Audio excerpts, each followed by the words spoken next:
In this video, I'm going to teach you how to change your Fortnite username on your Nintendo Switch.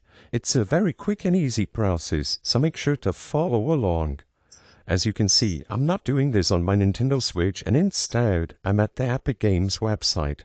This is because the proper way to change your display name or your Fortnite username is to go over to the Epic Games website and change it from your account page.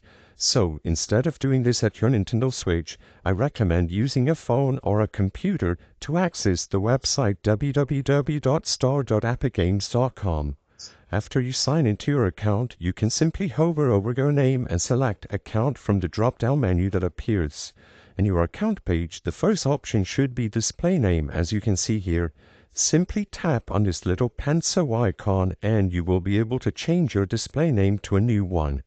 As you can see, you need to agree to the terms and conditions that you cannot change your display name again for 2 weeks. If you're still comfortable changing it, simply type your new display name here and then repeat it to confirm and select Confirm from the menu. And your display name on your Nintendo Switch will be changed. I hope I was able to help you on how to change your Fortnite username on Nintendo Switch. If this video helped you, please be sure to leave a like and subscribe for more quick and easy tips. Thank you for watching.